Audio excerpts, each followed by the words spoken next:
Les saignements menstruels abondants, appelés ménorragie en termes médicaux, ont un impact considérable sur la vie des personnes qui en souffrent. Vous pouvez redouter vos règles. Vous pouvez dépenser beaucoup d'argent en produits hygiéniques. Vous pouvez manquer des activités que vous aimez. Vous pouvez être épuisé parce que vous souffrez d'anémie. Vous devez savoir si quelque chose est anormal afin de pouvoir obtenir l'aide dont vous avez besoin. C'est ce que nous allons faire dans cette vidéo. Dans cette vidéo, nous allons passer en revue 4 points principaux. Premièrement, nous allons revoir ce qu'est un saignement menstruel normal. Deuxièmement, nous allons passer en revue cet indice qui permet de déterminer si vos saignements sont trop abondants. Troisièmement, nous allons passer en revue les causes des saignements menstruels abondants. Et quatrième, nous allons vous aider à vous préparer pour votre visite chez le médecin. Vous saurez quel test demander. Vous connaîtrez les options de traitement disponibles. Et je vous aiderai vraiment à vous préparer si vous devez parler à votre médecin de vos saignements menstruels abondants. Point numéro 1. Combien de saignements devriez-vous avoir pendant vos règles? Vous pouvez décrire la quantité de saignements en indiquant le nombre de jours de saignement, le nombre de produits hygiéniques que vous utilisez et en mesurant le sang menstruel. En général, les règles durent environ 4 ou 5 jours. Les 2 premiers jours sont assez abondants, puis le flux diminue progressivement. Mais quand on parle de jours de saignement, cela varie beaucoup d'une personne à l'autre. Ensuite, si vous essayez de décrire précisément le nombre de produits hygiéniques que vous utilisez, c'est également assez difficile, car les gens utilisent des produits de tailles différentes, et parfois ils sont pleins, parfois non. Quand on a quantifié et mesuré ça, en moyenne, les gens saignent environ 10 à 15 ml pendant tout leur cycle. Et un flux un peu plus abondant, mais toujours normal, c'est environ 20 ml. Alors, combien font 20 ml? Je vais vous montrer. J'ai du Coled ici. Bon, ça, c'est 5 ml. 10 ml. 15 ml. Ça fait donc 20 ml. Cela représente environ 20 ml, soit la quantité totale de sang perdu par la plupart des femmes pendant leurs règles. Mais ce n'est pas comme si vous alliez collecter et mesurer cela chez vous. Vous pouvez compter et noter vos règles à l'aide de vos produits hygiéniques. Vous pouvez compter et noter vos règles à l'aide de vos coupes menstruelles, de vos tampons ou de vos serviettes hygiéniques. Les coupes menstruelles ont généralement une capacité de 20 à 50 ml. Ainsi, lorsque vous les videz, vous pouvez simplement mesurer et garder une trace. Vous pouvez consulter le site web du fabricant. Et assurez-vous de connaître la capacité de votre coupe menstruelle. Pour les tampons, un tampon standard peut contenir 5 ml de liquide. Et un tampon super peut contenir environ 10 à 15 ml. Quant aux serviettes hygiéniques, une serviette hygiénique standard peut contenir environ 5 ml de liquide. Mais une serviette hygiénique super nuit peut contenir environ 10 à 15 ml. Ainsi, lorsque vous changez vos produits menstruels, vous pouvez vous demander s'ils sont complètement saturés. Et vous pouvez en quelque sorte compter. Si un tampon ordinaire est à moitié saturé, cela correspond à environ 2,5 ml. Il est difficile d'être parfaite. Mais si vous perdez plus de 60 ml de liquide pendant vos règles, il s'agit de ménorragie. C'est trop. Deuxième partie, les 7 indices qui peuvent vous aider à déterminer si vous souffrez de ménorragie et quand vous devez consulter un médecin à ce sujet. Indice numéro 1. Imprégnation des produits hygiéniques tels que les tampons et les serviettes hygiéniques en moins d'une heure, plusieurs heures d'affilée. C'est trop. Deuxième indice, devoir doubler vos protections hygiéniques pour éviter les fuites. C'est trop. Troisième indice, devoir changer vos produits hygiéniques au milieu de la nuit parce que vous avez peur de salir votre lit. Certaines de mes amies mettaient même plusieurs alarmes pendant la nuit pour pouvoir changer leurs produits hygiéniques. C'est trop. Indice numéro 4. Avoir des règles qui durent plus de 7 jours. Indice numéro 5. Avoir des caillots menstruels plus gros qu'une pièce d'1 €. C'est trop gros. Indice numéro 6. Avoir des règles si abondantes qu'elles vous empêchent de faire les choses que vous aimez, d'aller au travail ou à l'école. C'est trop. Et indice numéro 7. Si, pendant vos règles, vous saignez tellement que vous êtes épuisé, fatigué, essoufflé, ce sont tous des signes d'anémie. Maintenant, pour certains de ces indices, il arrive parfois que les produits hygiéniques ne soient pas suffisamment absorbants ou qu'il faille les changer au milieu de la nuit. Vous pouvez avoir des règles abondantes de temps en temps. Mais si c'est systématique, que cela se produit à chaque cycle et que vous commencez à ressentir de l'anxiété à l'approche de vos règles, sachant que vous allez devoir manquer des activités, vous savez que ce sont des signes qui indiquent que vous devriez vraiment consulter votre médecin pour savoir ce qui se passe. La troisième partie de cette vidéo traite des causes de la ménorrhagie ou des saignements menstruels abondants.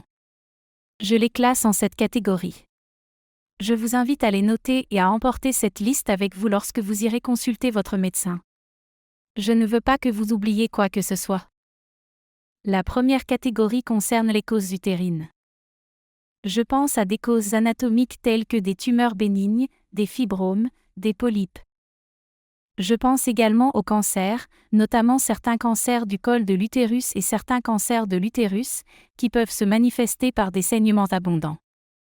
Catégorie numéro 2, les complications de grossesse. Vous ne savez peut-être pas que vous êtes enceinte. Mais une fausse couche peut provoquer des saignements abondants. Une grossesse extra-utérine, c'est-à-dire une grossesse dans la trompe de Fallope, peut provoquer des saignements. Il ne faut pas oublier cela. La troisième catégorie à laquelle je pense pour les saignements utérins abondants est celle des troubles hormonaux. Et je pense principalement au syndrome des ovaires polykystiques et aux troubles thyroïdiens. Ces deux problèmes peuvent entraîner des saignements abondants.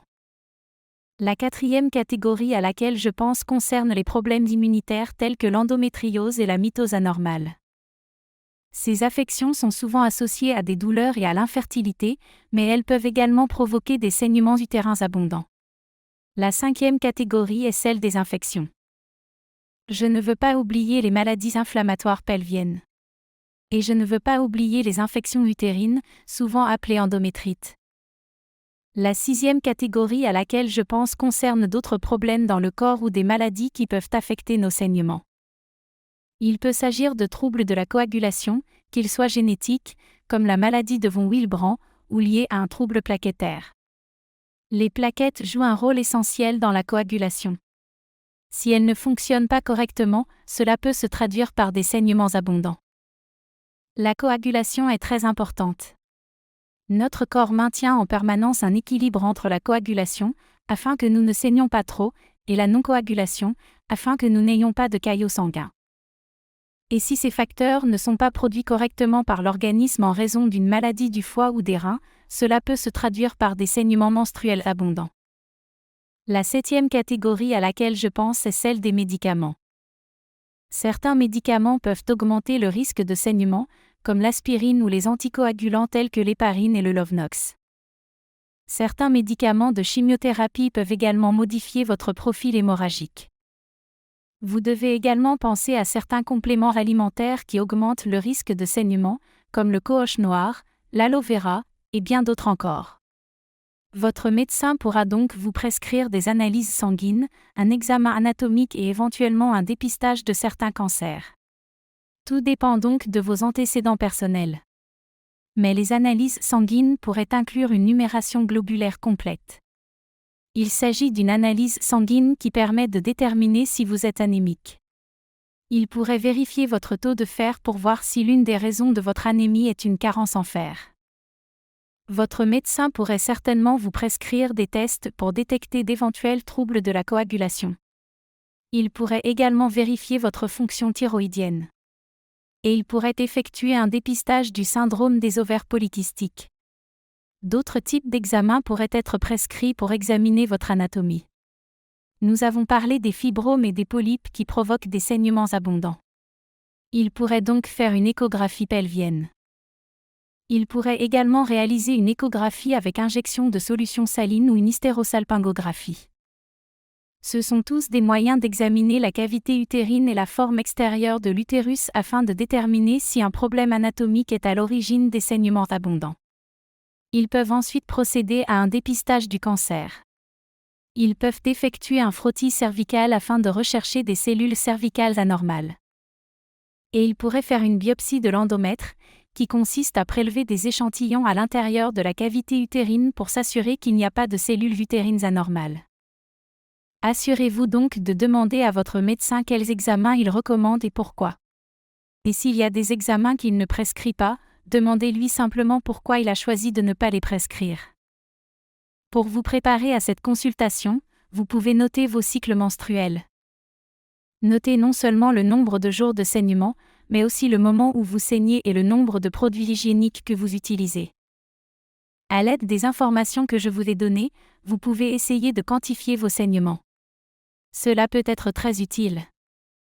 Lorsque vous consultez votre médecin, veillez à emporter la liste de tous les médicaments et compléments alimentaires que vous prenez. Nous avons déjà évoqué quelques compléments alimentaires pouvant augmenter le risque de saignement, le cohosh noir, l'aloe vera et une substance appelée bromélaïne. La bromélaïne est une substance anti-inflammatoire présente dans le cœur de l'ananas. Certaines personnes mangent parfois le cœur de l'ananas pendant la phase d'implantation dans l'espoir d'augmenter les chances d'implantation de l'embryon. Il n'existe pas de preuves scientifiques solides à ce sujet, mais si une personne consomme beaucoup de bromélaïne, en particulier sous forme de complément alimentaire, cela pourrait effectivement augmenter le risque de saignement pendant les règles. Le ginkgo et le fenugrec. Il existe en fait plusieurs compléments alimentaires qui peuvent augmenter le risque de saignement. Vérifiez donc ce que vous prenez et consultez Internet pour voir si cela pourrait poser problème. En attendant votre rendez-vous chez le médecin, envisagez de prendre de l'ibuprofène, qui peut vraiment aider à réduire les saignements. Veillez à le prendre conformément aux instructions. Il ne faut pas prendre trop d'ibuprofène, car cela peut avoir des effets néfastes sur la santé. Essayez d'utiliser une bouillotte. Essayez de rester hydraté. Essayez de manger beaucoup d'aliments riches en fer, comme les légumes verts à feuilles, la viande rouge, si vous en consommez. Vous pouvez également prendre un complément multivitaminé contenant du fer pendant que vous attendez votre rendez-vous chez le médecin. J'espère sincèrement que ces quelques conseils vous seront utiles. Je sais que cela fait beaucoup d'informations, mais je veux vraiment vous aider si vous êtes inquiète d'avoir des saignements trop abondants. Récapitulons. Dans cette vidéo, nous avons appris quelle était la quantité normale de saignements pendant les règles. Nous avons découvert 7 signes qui peuvent indiquer que vos saignements sont trop abondants. Nous avons passé en revue certaines causes de saignements abondants. Et je vous ai donné quelques conseils à noter et à préparer pour votre rendez-vous chez le médecin lorsque vous irez lui poser des questions sur les solutions qui s'offrent à vous. J'espère vraiment que cette vidéo vous aura appris quelque chose. Si vous avez aimé cette vidéo et que vous avez appris quelque chose, n'hésitez pas à poser vos questions dans les commentaires et à vous abonner à cette chaîne.